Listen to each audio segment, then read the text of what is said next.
Monsieur le président, monsieur le ministre, madame la rapporteure, mes chers collègues, on compte depuis 2015 plus d'un suicide par jour chez les agriculteurs.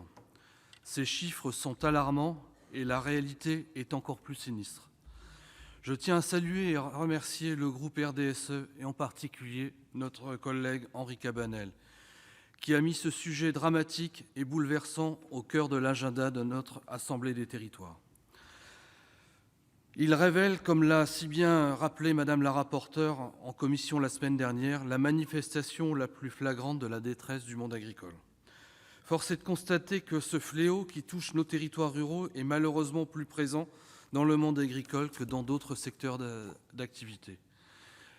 Les causes de ces phénomènes dramatiques sont d'origine multifactorielle. Difficultés financières, drames personnels, maladies, isolement social et territorial, surcharge de travail, agribashing, aléas climatiques, manque de visibilité sur l'avenir.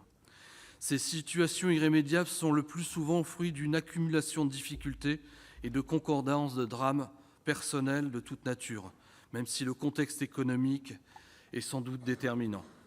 Ce phénomène touche toutes les branches d'âge, les jeunes et les moins jeunes, tous les métiers du secteur, salariés aux exploitants. Ces chiffres sont clairs et parlent d'eux-mêmes, ils sont glaçants. La MSA révèle 605 décès par suicide par an dans le milieu agricole, exploitants et salariés confondus, parmi lesquels 274 avaient plus de 65 ans. 4 sur 5 étaient des hommes. Ce chiffre explose chez les agriculteurs les plus modestes. On atteint 57% de bénéficiaires de CMU. De plus, 2 activités sont particulièrement touchées: éleveurs bovins et producteurs laitiers. En France, les agriculteurs ont un risque de suicide plus élevé de 12% comparé au reste de la population. Pour agir efficacement contre ce fléau dramatique, il faut préalablement, et vous l'avez dit Madame la rapporteure, vous l'avez dit Monsieur le ministre, objectiver ces chiffres, les analyser, identifier précisément les causes. Malheureusement, une loi ne permettra sans doute pas à elle seule de résoudre ces situations tellement diverses. De multiples leviers sont donc à actionner afin de proposer une solution concrète et complète aux agriculteurs de notre pays. Je pense d'ailleurs que les actions les plus efficaces à mettre en place relèvent du terrain. Il est néanmoins impératif que ces initiatives fassent l'objet de davantage de visibilité, car force est de constater qu'aujourd'hui, les dispositifs locaux sont encore trop mal connus, ce qui est dommageable pour leur efficacité. Dans mon département de la Meuse, la Chambre d'agriculture a mis en place un numéro vert. Ce dispositif permet une orientation vers des personnes formées et des entités compétentes en fonction des besoins, qu'ils soient économiques, de santé ou autres.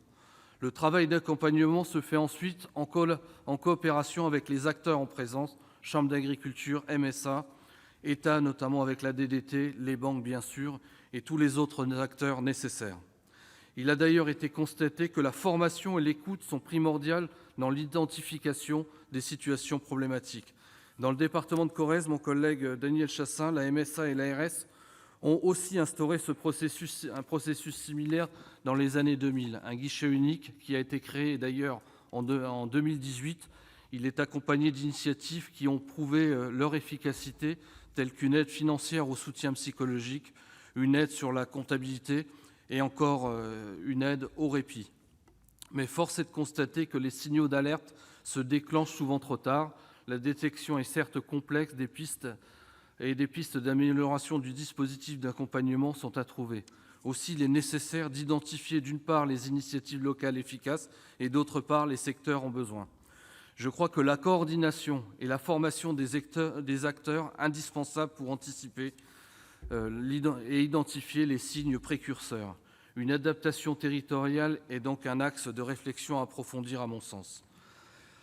L'aide doit être plus globale et inclure les volets financiers, économiques, sociaux et techniques, ainsi qu'un accompagnement beaucoup plus individualisé. Il faut remettre de l'humain dans le dispositif, souvent trop impersonnel.